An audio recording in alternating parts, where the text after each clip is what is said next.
नमस्कार। राज्य शिक्षा शोध एवं प्रशिक्षण परिषद पटना बिहार में आपका स्वागत है। बच्चों, आज हम लोग क्लास 12th में फिजिक्स सब्जेक्ट के चैप्टर 1 कौन सा बच्चों? बिल्कुल विद्युत आवेश एवं क्षेत्र के बारे में पढ़ेंगे और जानेंगे। तो बच्चों, हमने पिछली कक्षा में देखा था कि आवेश क्या होते हैं, ठीक है, मतलब विद्युत आवेश क्या होता है। फिर हमने उसकी कुछ प्रॉपर्टीज़ देखी थी। उसमें हमने देखा था कि आवेश जो है मुख्यतः दो प्रकार के होते हैं, पॉजिटिव चार्ज और नेगेटिव चार्ज, और उसके बाद हमने उसकी वैल्यूज़ देखी थी। फिर हमने देखा था बच्चों कि आवेश जो है उसके कुछ पर्टिकुलर द्रव्यमान होता है, और फिर हमने देखा था कि आवेश और द्रव्यमान में क्या अंतर है। और बच्चों, हमने देखा था कि आवेश जब गति में होती है तो उससे आवेश के मैग्नीट्यूड पे कोई असर नहीं होता है। आज बच्चों हम लोग कुछ और बेसिक प्रॉपर्टीज़ के बारे में चार्ज के देखेंगे। और क्या है वो बेसिक प्रॉपर्टीज, चलिए देखते हैं। बच्चों, विद्युत आवेश जो होते हैं उसमें एक योज्यता होती है, यानी कि चार्ज की टेंडेंसी होती है कि जब वह किसी निकाय में, जब वो किसी भी निकाय पर उपस्थित कुल आवेश जो होते हैं, जितने भी आवेश होते हैं, उनका जो मान होता है वो सभी आवेशों के बीजगणितीय योग के बराबर होता है। बच्चों, ये जो प्रॉपर्टी है उसको बच्चों क्या कहते हैं? उसको कहते हैं एडिटिविटी ऑफ चार्ज, यानी कि विद्युत आवेशों की योज्यता। क्या है बच्चों? एडिटिविटी ऑफ चार्ज, एडिटिविटी यानी कि योज्यता किसका? आवेश का, ठीक है बच्चों। इसमें अभी हमने पढ़ा कि जब कोई निकाय जब कोई आइसोलेटेड सिस्टम होता है बच्चों, उसमें क्या होता है कि जो जितने भी चार्ज हैं, जैसे मान लो कोई ये सिस्टम है, कोई निकाय है, इसमें अगर मान लो कितने भी 10-15 चार्ज या कितने भी आवेश हो, अनगिनत कितने भी आवेश होते हैं बच्चों, मान लो कि ये 1e है, ठीक है, 1e, ठीक, मान लो पॉजिटिव 1 प्लस माइनस, ये 3 भी लिख लो, -2e कर लो, या फिर 5e कर लो, मतलब ये 5 इलेक्ट्रॉन का आवेश हो Q जो बच्चों, वो उसके बाद ये अगर 6e कर लो, ऐसे करके, चाहे माइनस हो चाहे प्लस हो, कुछ भी, ये जितने इसका जो टोटल चार्ज है बच्चों, जो कुल इसका अगर हम बोले कि इस पूरे सिस्टम का जो टोटल चार्ज है, कुल आवेश होता है, इसको हमको जानने के लिए ये जितने भी चार्ज हैं या जितने भी आवेश हैं उनको आपस में क्या करते हैं? जोड़ देते हैं। बीजगणितीय जोड़ के बराबर होता है बच्चों। तो ये जो है, इनको जोड़ने के बाद जो टोटल चार्ज आता है बच्चों, वही इस पूरे सिस्टम का चार्ज होता है। तो बच्चों, जैसे मान लो उदाहरण के रूप में यही देख लेते हैं। मान लो फिर उसके बाद यहाँ 7e है, कोई एक चार्ज है प्लस में ही, यहाँ प्लस है, ये प्लस है, ये माइनस है, ये माइनस, ये भी मान लो माइनस है, ये +3e है, ऐसे मान लीजिए करके इतने चार्ज अभी मान के इस सिस्टम में थोड़ी देर के लिए कंसीडर करिए। अब हमको जानना है कि इस टोटल सिस्टम में कितना या ये जो निकाय है उसके कितने चार्ज होंगे। तो उसके लिए ये जितने भी चार्ज हैं बच्चों, उनको आपस में जोड़ देना होता है। तो जैसे पहला है क्या बच्चों? 1e है, ठीक है, पहला है 1e, इसको जोड़ देंगे, इसमें कितना जोड़ेंगे? 3e, फिर उसके बाद प्लस ये कितना है बच्चों? -2e आपस में ये, ठीक है, प्लस करेंगे फिर -2e। बच्चों, अच्छी तरीके से आप लोग अभी क्लास 12th में आ गए, अभी इतनी छोटी छोटी बातें नहीं समझानी है, ठीक है। उसके बाद ये प्लस क्या करेंगे? 5e, ठीक है। उसके बाद में ये है क्या? फिर +7e, और उसके बाद प्लस, और ये है बच्चों ये -6e, तो ये -6e इसको ब्रैकेट में करेंगे, ये आपस में जोड़ना ही है, ये चार्ज ये है माइनस है, ठीक है, यानी कि इलेक्ट्रॉन का होगा, ठीक है। चलिए, ये अब क्या होगा? ये टोटल सिस्टम का हमें देखना है, तो सबको जोड़ देना है। तो बच्चों 4e होगा, यहाँ पे 4e हो गया, फिर -2e कितना हो गया? 2e हो गया, फिर यहाँ पे 7e, फिर 14e, और फिर उसके बाद 14 हम में से इसको माइनस करेंगे 8e, तो करीब इसमें 8e, यानी, और एक इलेक्ट्रॉन पे बच्चों आप लोगों को पता है कितना होता है? तो 1.6 × 10⁻⁻19 कूलम होता है ना बच्चों। तो ये जो है 8 इंटू फिर उतना जो है आपको माइनस पॉइंट ये हो जाएगा, या आप इसको इस तरह से भी लिख सकते हैं, ठीक, तो ये आपका कुल मिला जुला के क्या है कि ये जितने भी टोटल चार्ज होते हैं वो उनको आपस में जो है जोड़ देने के बाद जो है इस टोटल सिस्टम का हमको चार्ज का पता चलता है। ये होता है एडिटिविटी ऑफ चार्ज या जो योज्यता, ये प्रॉपर्टी है चार्ज की। चलिए देखते हैं नेक्स्ट प्रॉपर्टी। बच्चों हम लोग पिछली कक्षा में भी देख रहे थे कि जो विद्युत आवेश होते हैं वो वस्तु की गति से स्वतंत्रता होती है, यानी कि जब विद्युत आवेश जो है गति में होते हैं तो क्या होता है कि वो उसके चार्ज के मैग्नीट्यूड पे यानी आवेश के मैग्नीट्यूड पे कोई असर नहीं पड़ता है। ठीक है, चलिए और देखते हैं इसके क्या प्रॉपर्टीज है योज्यता में ही। बच्चों हमने ये भी जाना था कि इसके की चार्ज यानी कि आवेश जो है स्केलर क्वांटिटी होती है, यानी कि किसी भी वस्तु पर जब विद्युत आवेश का मान जो सभी दिशाओं में समान रहता है, चाहे वह जो वस्तु है वो आवेश जो आराम वाली स्थिति में है या गतिशील अवस्था में है। ये क्यों? क्योंकि बच्चों ये स्केलर क्वांटिटी है। ठीक है, अगर ये वेक्टर क्वांटिटी रहता है तो अगर लेफ्ट राइट किसी भी डायरेक्शन में जाता है तो निश्चित रूप से इसके मैग्नीट्यूड पे असर पड़ता, लेकिन ये जो कि स्केलर क्वांटिटी है तो इस पर दिशाओं का कोई असर नहीं पड़ता। ये हम लोग पहले से ही ये सब प्रॉपर्टीज इसके देख चुके हैं। आगे एक बहुत इंपॉर्टेंट प्रॉपर्टीज है इसकी, वो देखते हैं, और वो है बच्चों विद्युत आवेश संरक्षण यानी कि कंजर्वेशन ऑफ मास। तो बच्चों कंजर्वेशन ऑफ मास क्या होता है बच्चों हम लोग सब लोग जानते हैं, पहले की भी कक्षा में पढ़ चुके हैं कि कंजर्वेशन ऑफ चार्ज होता है कि charge can neither be created and nor be destroyed, यानी कि आवेश जो है उसको न तो कोई उत्पन्न किया जा सकता है कभी और नहीं नष्ट किया जा सकता है। It can only be converted from one form to another, यानी आवेश को केवल एक वस्तु से दूसरी वस्तु पर स्थानांतरित किया जा सकता है। तो बच्चों ये बहुत ही इंपॉर्टेंट प्रॉपर्टी होती है चार्ज की। जैसे कि बच्चों अगर इसी सिस्टम की बात करें, जब यही जो एग्जांपल अभी हमने देखा हुआ था कि ये कोई एक आइसोलेटेड सिस्टम है, ठीक है, मतलब इसका अभी बाहर इसका चार्ज बाहर नहीं जा सकता है। ये मान लो ये इस तरीके का सिस्टम है जिसको आइसोलेटेड कहते हैं, इसके बाहर से अभी बाहर के एनवायरनमेंट से कोई असर नहीं है, इसका चार्ज इसके अंदर में। ठीक, अब मान लो किसी भी कारण से इसमें जो है अगर फ्रिक्शन आ जाए, यानी कि हम इसको लेके ऐसे ऐसे हिला देते हैं, ठीक है, तो शेक कर देते हैं थोड़ी सी, तो क्या होगा, बिल्कुल इसके चार्ज में थोड़ा सा चेंज हो जाएगा। क्यों बच्चों? बिल्कुल बच्चों हमें पता है कि जब हम इसको इस तरीके से कोई भी सिस्टम है यानी कोई भी मैटर है उसमें अगर हम जब हिलाते हैं तो इसमें क्या होगा, एक चार्ज दूसरे से टकराएंगे और फ्रिक्शन होगा और उसमें क्या होगा, ऊष्मा आएगी। ठीक है, हीट में कन्वर्ट होता है और उसके चलते क्या होगा, इनके जो चार्ज जो है ये बदल जाएंगे। ठीक है, तो ऐसे में अगर मान लीजिए हमको अब जानना होगा कि इसमें हम कितने टोटल चार्ज होंगे।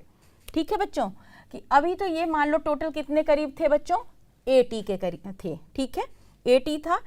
अब जब हम इसको शेक कर देंगे तो अब क्या इसके चार्ज में अंतर आ जाएगा? इसका टोटल चार्ज की बात कर रहे हैं इस सिस्टम की बच्चों, बिल्कुल सही, कोई भी अंतर नहीं आएगा। इसके पूरे सिस्टम के टोटल चार्ज की बात करते हैं। निश्चित तौर से ये चार्ज में अंतर आ जाएगा, ये 1e है तो ये 4e हो सकता है, तो ये हो जाएगा, लेकिन जब बात करेंगे टोटल चार्ज की तो it will stay remain same. ठीक है, वो बराबर ही रहेगा और इसी को कहते हैं कंजर्वेशन ऑफ चार्ज यानी कि आवेश का संरक्षण। तो बच्चों अगर मान लो थोड़ी देर के लिए कि कोई भी सिस्टम में मान लो Q1 प्लस Q2 कोई भी charge plus Q3 plus Q4 charge अगर है, 4 चार्ज है, ऐसे तो अनलिमिटेड आगे भी होते रहेंगे करके, किसी भी कारण से उसमें कोई भी परिवर्तन होता है, इसमें हीट एनर्जी आप देते हो या कुछ भी, लेकिन सिस्टम के अगर टोटल चार्ज की बात करें तो ये आपका बराबर ही रहेगा। जितना ये रहेगा बच्चों उतना ही ये रहता है, इसमें भले ही परिवर्तन आ जाए लेकिन टोटल इसका तो ये Q1 dash plus Q2 dash plus Q3 dash plus Q4 dash, इसकी वैल्यू बदल सकती है लेकिन ये जो इसका टोटल चार्ज जो है ये स्टे कांस्टेंट। ठीक है, इट विल रिमेन कांस्टेंट। तो Q1 plus Q2 plus Q3 plus ये, ठीक है बच्चों।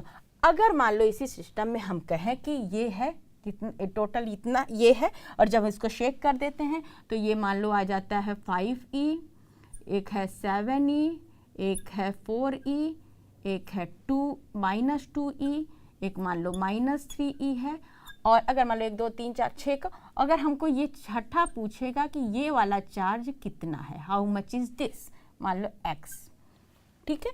तो चूंकि हमको पता है कि ये कंजर्वेशन ऑफ चार्ज के थ्रू कि सिस्टम का जो टोटल चार्ज वो कांस्टेंट रहता है, नियत रहता है, तो हम इसको बहुत आसानी से फाइंड आउट कर लेते हैं। कैसे? बिल्कुल, हम ये जैसे कि यहाँ पे हम लोग इधर कर चुके हैं बच्चों इसको, कि ये कितना हुआ था 80 हुआ था ना, हम यहाँ पे लिख दें, इधर साइड में 80 लिख दें, ठीक है। चलिए फिर से एक बार जोड़ लेते हैं, फिर जोड़ लेते हैं। देखो बच्चों 1E 4E था, फिर उसके बाद 2E हुआ, फिर 7E हुआ, फिर 14E, और 14 में से -6 किए तो बिल्कुल 80 हुआ ना। तो 80 था अगर ये, ठीक। अब यहाँ पे जब हमको जानना हुआ तो अब यहाँ पे हम क्या करेंगे, 5E plus additivity of charge बच्चों, यहाँ चूंकि ये उसका बेसिक प्रॉपर्टी है बच्चों, तो यहाँ पे भी वो होल्ड करेगा योज्यता, किस चीज़ का, आवेश का। तो ये आपस में जोड़ देंगे बच्चों, 5E plus 7E plus 4E minus 2E minus 3E plus x। इसी को हमको जानना है कि ये चार्ज कितना है। तो बच्चों इसको जोड़ेंगे हम, कितना होगा, 7 5 12 हो जाएगा, 12 16 हुआ, फिर इसमें से करेंगे माइनस, कितना हो जाएगा बच्चों, 14 हो जाएगा। उसके बाद ये करेंगे, कितना हो जाएगा, -11 ही हो जाएगा। देखो कैसे फिर से करते हैं, देखो प्लस में कितना हुआ बच्चों, 7 5 कितना हो गया, 12E, और फिर 16, यहाँ लिख देते हैं 16E, ठीक, माइनस 5E, ठीक है, हो गया बच्चों ये। और हमको इसी को पता लगाना है, ये कितना होगा बच्चों, यहाँ पे ये करेंगे तो ये बिल्कुल 11 ही होगा और प्लस x होगा, ठीक है। अब हमें ये जानना है इधर कितना होगा बच्चों, 8E है और यहाँ पे 11E है, तो ये क्या करेंगे, 8E माइनस, ये बच्चों ये माइनस कर देंगे इधर, ये x बराबर हो जाएगा कितना, 8E पहले से यहाँ है और -11E हो जाएगा, और ये बराबर हो गया बच्चों, ये माइनस है, ध्यान दीजिएगा ये चीज़, ये माइनस, ठीक है। तो ये कितना हो जाएगा बच्चों, -3E, ठीक है, कितना होगा, -3E, यानी कि ये चार्ज कितना हो जाएगा, हमको पता है कि ये चूंकि बराबर हो, टोटल जो है चार्ज कांस्टेंट रहेगा यहाँ, तो इस तरीके से हमको ये पता चल जाएगा कि ये जो चार्ज है वो -3E है, ठीक है बच्चों। आपको समझ में आया बच्चों? अब अगली प्रॉपर्टी है आवेश की, यानी चार्ज की जो अगली प्रॉपर्टी है वो है क्वांटाइजेशन ऑफ चार्ज। क्या है बच्चों, क्वांटाइजेशन ऑफ चार्ज, यानी कि आवेश का क्वांटीकरण। और वो क्या होता है, चलिए देखते हैं बच्चों। जो आवेश का जो क्वांटीकरण होता है उसमें क्या होता है कि जो प्रत्येक जो आवेशित पदार्थ हैं, यानी कि जो भी पदार्थ आवेशित हो यानी चार्ज्ड पार्टिकल चार्ज्ड होते हैं, उस पे जो आवेश की मात्रा होती है, यानी कि कितने नंबर्स होते हैं आवेश के यानी चार्ज के, वह एक इलेक्ट्रॉन पर आवेश की मात्रा के पूर्ण गुणज में होती है, ठीक है। यानी कि किसी आवेशित पदार्थ पर आवेश की मात्रा Q = ± NE हो सकती है। चलिए इसको विस्तार से समझते हैं बच्चों। जब बात करते हैं क्वांटीकरण या क्वांटाइजेशन की, जब हम बात करेंगे क्वांटीकरण की यानी क्वांटाइजेशन की, तो सबसे पहले हम जानेंगे कि कोई भी चीज़ क्वांटाइज्ड, मतलब क्वांटाइज्ड का क्या मतलब है, ठीक है। तो इसको समझने के लिए हमको ये समझना हो कि अगर कोई भी वस्तु, जब कोई भी वस्तु जो है वो फिक्स्ड अमाउंट में होता है, if anything available in fixed amount, ठीक है। यानी कि जैसे ये मार्कर हुआ, तो मार्कर है तो बोलेंगे एक मार्कर है, ठीक है। हाथ को बोलेंगे एक हाथ, आँख, चश्मा एक, ऐसे नहीं बोलेंगे ना, आधा मार्कर आधा हाथ, इसका वैल्यू नहीं है ना कुछ, आधा आँख, ऐसा कुछ वैल्यू नहीं है। जैसे मान लो ये बोर्ड है, ये एक होगा, यही है, इसको आधा नहीं बोल सकते। लेकिन अगर जब हम बात करेंगे कि 1 बाइट खा लिया, 2 बाइट खा लिया, उसमें फिक्स नहीं रहता है। बाइट बड़ी भी हो सकती है, छोटी भी हो सकती है। ग्लास 1 घूंट दूध पी लिया, 2 घूंट दूध पिया। दूध क्या होता है, बड़ा घूंट भी पी सकते हैं, छोटा घूंट, वो फिक्स अमाउंट नहीं है। लेकिन जब बात करते हैं कोई चीज़ की, नहीं 1 मार्कर है, 2 मार्कर, तो ये होता है कि फिक्स अमाउंट, जब हमें तय पता रहता है कि कोई भी चीज़ हमेशा जो है फिक्स रहेगा, यानी कि वो इंटीग्रल मल्टीपल होता है। क्या होता है, इंटीग्रल मल्टीपल होता है। बिल्कुल बच्चों, तो जैसे कि अभी हमने इसमें क्या पढ़ा कि जो आवेशित पदार्थ होते हैं तो उसमें जो टोटल आवेश की मात्रा होती है वो 1 इलेक्ट्रॉन पर आवेश मात्रा के पूर्ण गुणज, गुणज मतलब बच्चों बिल्कुल इंटीग्रल मल्टीपल होते हैं। ठीक है, वो इंटीजर के फॉर्म में होते हैं। और जो कि हम लोग ये इस तरीके से आता है प्लस माइनस एन के रूप में। बच्चों ये जो एन है ना, ये इंटीजर है। ठीक है, ये क्या है, इंटीजर है यहाँ पे। ठीक है, यानी कि जो ये बोला कि कोई भी अगर पदार्थ है उस पर जो टोटल चार्ज होगा वो किस ई का यानी 1 इलेक्ट्रॉन पे जो मात्रा 1 इलेक्ट्रॉन का जो चार्ज होता है उसके इंटीग्रल मल्टीपल होता है। ठीक है, यानी कि किसी पदार्थ पे चाहे 2e हो सकता है, 3e हो सकता है, 7e हो सकता है, 50e हो सकता है, माइनस में भी हो सकता है बच्चों, -70 हो सकता है, लेकिन क्या नहीं हो सकता है वो, बिल्कुल वो 1.5 नहीं हो सकता है, वो 2.5 नहीं हो सकता, मतलब 1.7 ही नहीं, वो पॉइंट के रूप में नहीं होगा, इंटीग्रल फॉर्म में होता है। ठीक है बच्चों, ये होता है और ये इसको इस रूप में बताते हैं। ये क्या है बच्चों, total charge on any particular thing या मैटर, किसी भी पदार्थ पे जो टोटल चार्ज है वो हमेशा जो है एक इलेक्ट्रॉन पे जितना चार्ज होता है वो प्लस में भी हो सकता है बच्चों, माइनस में भी हो सकता है, लेकिन होगा हमेशा क्या, इंटीग्रल मल्टीपल ही होता है बच्चों। ठीक है, ये बात आप लोग समझ के रखिए। तो इसके लिए बच्चों, इसको समझने के लिए एक हम लोग चलिए एक उदाहरण कर देखते हैं। तो बच्चों अगर हम पूछें कि अगर कोई सिस्टम है, यानी कि कोई भी एक पदार्थ है या निकाय है, उस पे 8 × 10⁻⁻18 कूलाम का चार्ज दूसरे सिस्टम पे दे सकता है कि नहीं। ठीक है, वो एक बॉडी दूसरी बॉडी को, अगर क्या ये संभव है कि 8 × 10⁻⁻18 कूलाम दे सकता है?